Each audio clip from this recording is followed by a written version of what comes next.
លោករបួសតើមិនមិនប្រាប់ខ្ញុំពីដំបូង របួសតិចតួចទេអត់អីទេ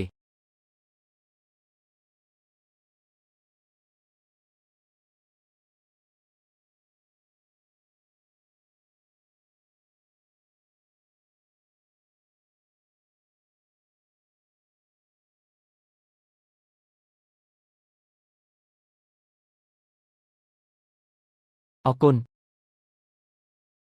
សម្រាប់ពីព្រលឹមទៅខ្ញុំទៅបន្ទប់មុនហើយ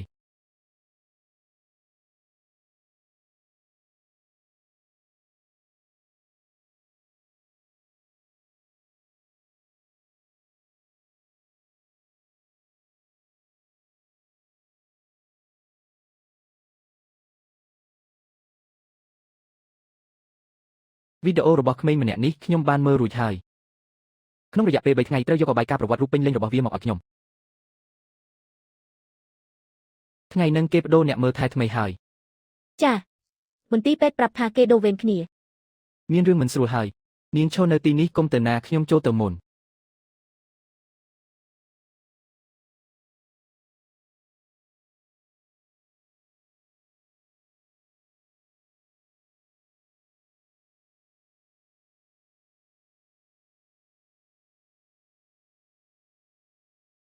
បន្លំវិជ្ជាបញ្ជាមានចិត្តណាប៉ងសម្លាប់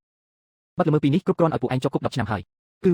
គឺលោកប្រធានលីគាត់បញ្ជាឲ្យពួកយើងធ្វើឲ្យលោកប្រធានលីវដេកមិនអាចនៅបានជារៀងរហូតរួចក៏ប្រឌិតថាជាកំហុសបច្ចេកទេសពេទ្យទៅពេលនោះក្រុមហ៊ុនលីវនឹងនៅតែជារបស់ពួកគេដែរគ្រូសាលីពិតជាហួសហេតុពេកហើយសូម្បីតែអ្នកជំងឺក៏មិនលើកលែងឲ្យដែរប៉ាមនុស្សអាក្រក់ចេញទៅអស់ហើយប៉ាឆាប់ដឹងខ្លួនឡើងវិញមកណាប៉ាកិច្ចសន្យាប្រយ័ត្ន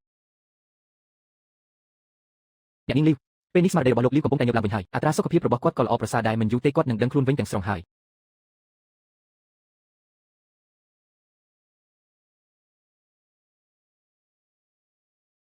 ចាំប៉ាខ្ញុំដឹងខ្លួនវិញទាំងស្រុងហើយក្រុមហ៊ុនមានលំនឹងវិញខ្ញុំនឹងបើកប្រាក់រង្វាន់ទ្វេដងឲ្យលោកខ្មុំបាទត្រូវត្រឡប់មកភ្នំវិញក្នុងរយៈពេល3ថ្ងៃបើហូពេលមិនត្រឡប់មកទេនឹងត្រូវទទួលទោសតាមវិន័យ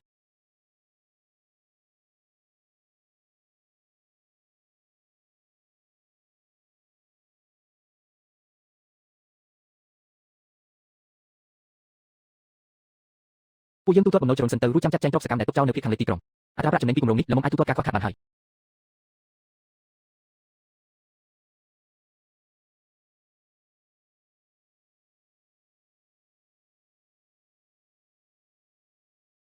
អបអរសាទរដែលប៉ាខ្ញុំចិត្តដឹងខ្លួនវិញហើយក៏អបអរដែលក្រុមហ៊ុនមានលំនឹងឡើងវិញដែរជូហឹងអរគុណលោកខ្លាំងណាស់បើគ្មានលោកទេខ្ញុំប្រហែលជាស៊ូមិនបានដល់ពេលនេះទេវាជារឿងដែលខ្ញុំគួរធ្វើតើជូហឹងនៅក្នុងចិត្តលោកតើខ្ញុំគ្រាន់តែជាថៅកែលោកមែនទេបាទនាងគឺជាថៅកែរបស់ខ្ញុំ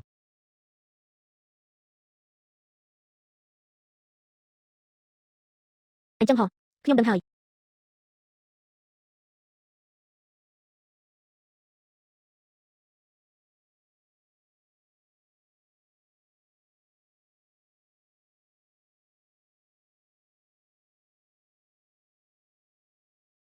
លោកប្រធានលីពួកយើងមកដល់ហើយកាមេរ៉ាសុវត្ថិភាពនិងភ្លើងត្រូវកាប់ដាច់អស់ហើយចាំទៀតភ្លឺពួកយើងនឹងចាប់កញ្ញាលីវបញ្ចូលឡានតែម្ដងបើអាចជួហ៊ានចូលមកខាត់ពួកយើងនឹងវាបំបាក់ដៃជើងវាចោលរួចទម្លាក់កំហុសថាជាអំពើចោលប្លន់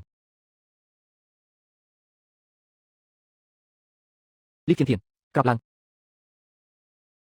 មានគេលួចចូលមកហើយនាងនៅក្នុងបន្ទប់នេះហើយចាក់សោឲ្យជាប់ទៅទោះជាសម្លេងអ្វីក៏ដោយក៏ហាមបើកទ្វារឲ្យសោះណាជឿខ្ញុំទៅមិនអីទេចុះចំណែកលោកវិញខ្ញុំមិនអីទេទុកចិត្តចុះ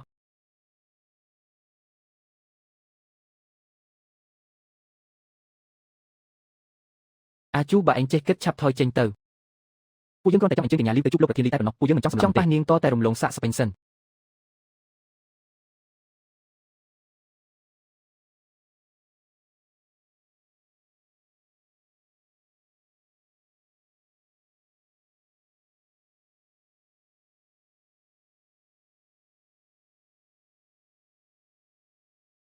ត្រឡប់ទៅប្រាប់លីហ៊ូឈឹងវិញទៅបើហ៊ានមករករឿងនាងទៀតលើកក្រោយមិនមែនត្រឹមតែរបូតសន្លាក់ឆ្អឹងបែបនេះទេជូហឹងលោកមិនអីទេមែនទេ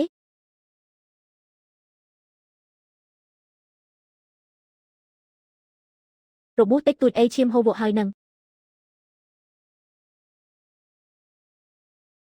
ជូហឹងតើលោកជាអ្នកណាឲ្យប្រកាសមនុស្សធម្មតាមិនអាចវាយផ្ដួលមនុស្ស8នាក់ក្នុងទីងឹតលឿនបែបនេះទេ ខ្ញុំកើតក្នុងត្រកូលអ្នកក្បាច់គុណហើយធំដឹងក្តីនៅឯភ្នំជាមួយលោកគ្រូការដែលចុះពីលើភ្នំនេះគឺដើម្បីហ្វឹកហាត់ក្បាច់គុណបន្ថែម